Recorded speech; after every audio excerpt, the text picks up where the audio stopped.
Hello, this is Peter Combs from BidAmount.com and PL Combs Asian Art, located in Gloucester, Massachusetts. And today is Friday, September 8th. I hope everybody had a great Labor Day weekend off. We did. We had a wonderful time. Had a birthday party for one of the kids, one of the grandchildren. And here we are today. As always, we'll take a look back at last week's eBay auction results here on the newsletter. If you haven't signed up for it, please come over to BidAmount and sign up for it. It's free. And also this week, I wanted to point out that Sotheby's and Christie's, as most of you know, have a sale coming up. Have a couple of sales coming up this September. Sotheby's has 3, I think Christie's has 5. And we did a review of what we saw in the Sotheby's catalogs over on the blog here on the site, if you want to swing over and take a look at it. We put up a few of what we thought were sort of the highlights of the sale, and you can give that a read at your leisure over the weekend. Some interesting things in there. And we'll do another one. We'll do one on Christie's next week, just to show you what they're doing as well. All right, now let's get over to the auction results here on eBay and see what things were bringing last week. It was a pretty good week. And by the way, there's a lot of stuff. There seems to be an increase of things turning up now that summer's over, and they'll be in this week's newsletter. Last week there was this really attractive pair. It was a pair of Wan Li plates, and they went very reasonably. One of them had been restored, and take a look. Here's one. And one of them had been restored on the back. It had some hairlines and whatnot fixed. I couldn't find them in the photos very well, to be honest with you. This one had a chip on the foot, and it looked like there was a hole drilled for hanging purposes. But nonetheless, the plates went, I think, pretty reasonably. These are nice quality examples. And the pair went for $550. They were from a seller in the Netherlands. As everybody knows, a lot of good Wan Li pottery in the Netherlands. So that was a pretty good buy, I think, for a pair.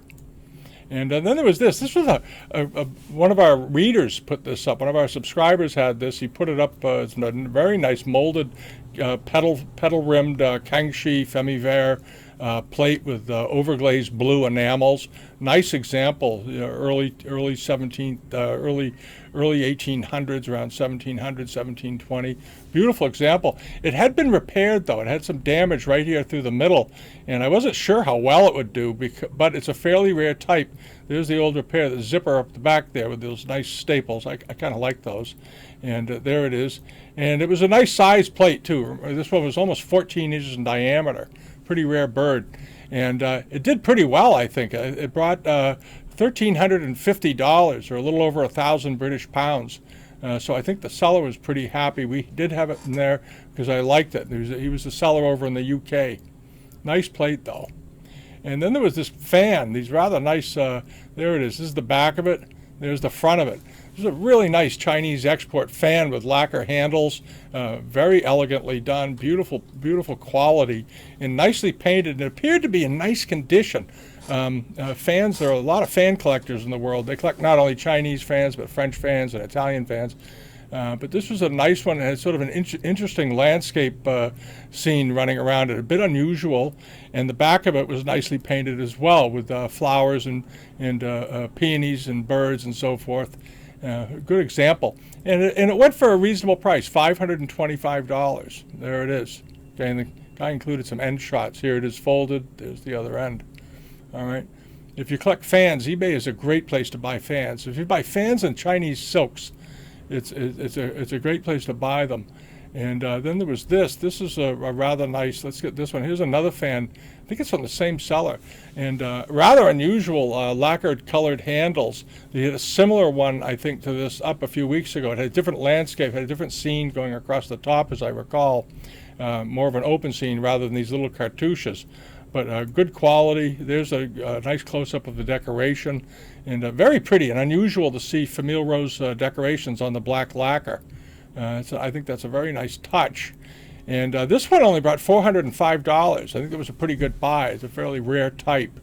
It was made around 1850, from what I can see. Good looking fan. And this was the robe that was up last week that Mark over at artsonsunlink.net had. Beautiful robe. And he was right. It was an 18th century robe. Very nice quality, good condition all around. Just a beautiful example. There it is. Notice how tight the needlework is through here, just exceptional. And here's the other side. Here's the collar. Very little fraying. Often these robes have a lot of wear and staining up here from around the collar. This one didn't. It was in beautiful condition. Had these also this nice green silk in it, which I liked. And here it is open. Look at the condition of this liner. All right. Usually these liners, if you've bought and sold robes, you know they get yellowed and they get ripped and they're not in great shape. This robe looked to be in pretty tip-top condition, and it did very well. It brought $2,600. A nice-looking robe, beautifully done all the way around. Okay, all right. And then we get over to this tobacco leaf plate. I like tobacco leaf plates, and as you know, this was an export form that was made. They used them on tureens and platters and all kinds of export wares. It was a very popular pattern, still is today. It's been copied. Motorhead makes copies of it. But this was a nice one. There's the back of it, a nice-looking example. And it did pretty well. It didn't go through the roof. There was a little bit of wear to the enamels in the center, as you can see. I'll show it to you right in here. It looked like there was some wear to the enamels, which looked like it held the price back a little. And it went for $393. If it had been pristine, it probably would have done close to double that. All right, and then there's a rather nice pear-shaped jars. I just like them because they're pear-shaped and sort of a who form deal. These are late 19th century blue and white jars. Nice size. This is from our seller that uses Coke cans in his pictures. And they did just fine. They brought $504 for the pair. They were about 10 inches tall. Not a bad buy. And then there was this very unusual guglet. Really unusual pattern on this with this a willow tree growing up the center out of this rocky outcropping down here at the bottom. Here's the back of it. Here's the front of it. There's the foot rim. Very typical of these, 18th century. And this did very well. It brought $1,190, and I attribute that probably to the pattern. It's a very atypical pattern for these, and it did awfully well. Very nice. And then we'll move along over to here. Here was this nice young China early Qinlong teapot, export teapot, nice colors of some figures outside, child balancing. It looks like a bowl on top of a post on the garden barrel there. And you see this nice, vibrant, clear yellow that was so popular back then. And excuse the seagulls outside; they're honking around today. And nice little teapot. And teapot collectors seem to like it as well. It brought $301, which isn't bad for this. Perfectly good price. And then there was this. This was something we had sold. This is a Wanli bottle, a pear-shaped bottle. Nice example, dated around 1600 or so. Had a little tiny repair up in the mouth here, and did pretty well. Ended up bringing $879. We're pretty happy with that price. This came out of a collection in the Midwest that we're selling. All right. And moving along over here, here's another robe. This was also from Mark. This is an 18th century robe as well. He had the other one, by the way, I should point out. He thought it was 19th century. I think it was a bit older. We're having a little difference of opinion on that. But at any rate, this is an 18th century one as well. And notice the condition on this. It does have a bit of wear on it, okay, on the inside. However, the exterior of it was just absolutely beautiful in this wave pattern, this very exuberant wave pattern in the bottom of the skirt, along the bottom of the robe. Really lovely. This is excellent work. Very, very animated. These animated waves coming up and down. Here's the other side. They're the same with the four-clawed dragons, which are generally attributed to being that of the heir prince to the crown. The emperor, as they used to talk about it, would say a five-clawed dragon, and the heir apparent, the prince, would have a four-clawed dragon. And there it is, nice example. And I'm not saying this was owned by a prince, but that was the part of the symbolism of a four-clawed dragon. And this one brought $12,420. All right, a very unusual robe, and I'm glad Mark did well with it. It's well worth it too. Nobody overpaid, nobody underpaid. It was a good robe. And then we had this sort of interesting late 19th century famille rose, and enameled, and it looks like there might be some gilt clobbering going on here. And it has this nice roux head overhang on the neck, which you see on some of these once in a while. And they use this, you can see this brown, dry bronze simulation they used to do. They put this dry paste on there to make it look like bronzes. And it's important to look at the feet on these. That's what the foot of one of these looks like. It's V-shaped, slightly tipped to the inside. Pretty typical of these, with a nicely recessed glazed bottom.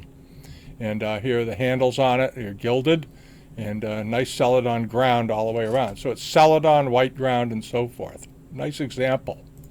And it brought $538, which is a good price for that. Well worth it. And then there's the China trade mug. Chinese. This is those of you that collect Chinese export recognize this. This was a stock pattern, something that they used fairly often on export wares. This is not a custom piece or an armorial piece, but they had some nice decoration on it, molded, a little bit of molded relief work on it, and nice looking cobalt blue framing, made around 1780 or so, roughly, with this type. There it is. And it did pretty well. There are mug collectors out there that love these. And this one went for $132 US, which is sort of the price these days for mugs. These mugs used to bring $400 or $500. Chinese export wares have come down noticeably in the last 7 or 8 years. It's a good time to buy them if you're a collector. And then there was this. This was a rather nice side-handled 18th century chocolate pot. Chinese export, obviously. Nice deep cobalt blue. The cobalt blue decoration on this was really good, really dark, really fully saturated. And just a nice example. There it is. Okay, there's a molded spout you can see with a serpent head, and it did pretty well. $707. But again, export wares are selling for a lot less. This used to be a $1,400 to $1,600 pot. I hate to say it, but the people that were buying these are now, a lot of them are now chasing other types of Chinese art. All right, and there was this nice Chinese taste Young Chen period plate with the two lovers in the center, and an attendant or servant looking on wistfully, wishing she were the object of desire here, I suspect. It did have a noticeable hairline in it, though, but I put it in because I like the drawing on it. I like the color selection, the green with the deep rose enamels. And it did pretty well for a cracked plate, $352. Think about that. It seems that these plates with a little bit of damage now, we're seeing more and more, are starting to do okay. All right. And it was this. This was a nice big Dwanstone screen. Dwanstone is a very popular carving material for table screens. We had one a few months ago. It was very similar to this one, maybe 8 months ago. And here's another one, nicely done, good carving on it. Usually the backs on these are plain. It's just this color here. They don't put anything on them. And this one did pretty well. It brought $1,643. A nice Dwanstone village scene. And then there was this good early 17th century, early to mid 17th century teapot. Nice soft cobalt blue, well decorated, possibly Bikangxi. Really well done. Nice teapot. And again, for the teapot collectors out there. And this one brought $740. Okay? Yeah, he listed it as Kangxi. There it is. And I'm not going to disagree with him. The color is very good in the shape, and I like the handle on it. I like the handle a lot, actually. And then there was this. This was that Kangxi Famille Vert biscuit decorated stand or tray. It probably had an incense burner or something that obviously fit into it at one point. But a very nice example and beautifully done. Here's the underside of it. You see the biscuit dry the surface, and you see they glazed the rim gently in a little bit of aubergine. It's very translucent when you see it. There's the bottom, the underside. You can see how they worked it. You can see the handwork around the interior and on the bottom. There it is. You can see where they scraped away excess paste. You can actually study these. They're interesting. The biscuit pieces are always fun because you're more likely to see handwork in them that you don't see on finished regular glazed white porcelain pieces. All right. So it's always fun to take a look. And there's a side view of it. And it did pretty well. It brought $670. Considering it's a stand or something, I don't think that's a bad price at all. The seller had it up, Jade Duck had it up with no reserves. He gets good things. Then you had this Ho-Ho boy, sort of a Wukai, or with little red and green and yellow enamels on it. This particular seller had a bunch of figures up, 18th and 19th century Famille Rose pieces. And I always like these. Those who have been around for a while have seen them. Some of them can get quite large. They can be over 20, 25 inches tall. This one did pretty well. It brought $521.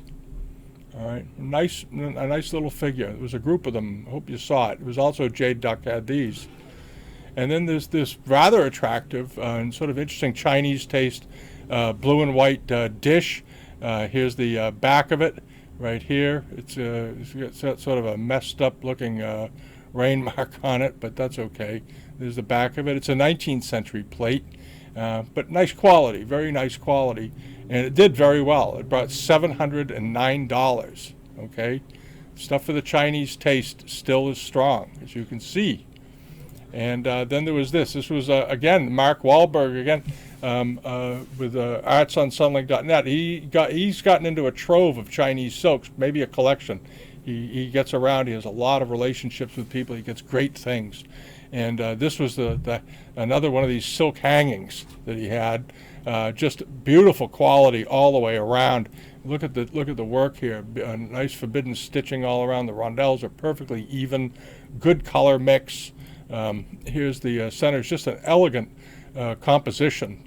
The way it was laid out with the clusters of fruit and the butterflies and the sprays of flowers, and then this arching sort of trellis coming up the side, and then framed with dragons. Just a really nice thing. And it did pretty well, $1,342. I think this was a pretty good buy. I thought this would bring more. I thought this might bring $2,500. I think this was a really nice example, and I think somebody got a very good buy with this. Sorry, Mark, but Mark did really well on the robe, so it all comes out in the wash, I guess. All right, and that's it for this week. We're working on the newsletter this afternoon. It's Friday, and we'll have it up tonight around dinner time. And we're working on a couple of other videos, and got a busy weekend coming up.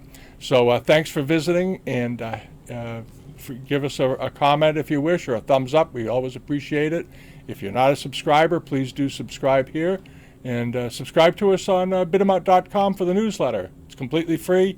And if you're a buyer, you might find it interesting. All right. Thanks so much, and have a great weekend, everybody. Have a great time. Bye-bye.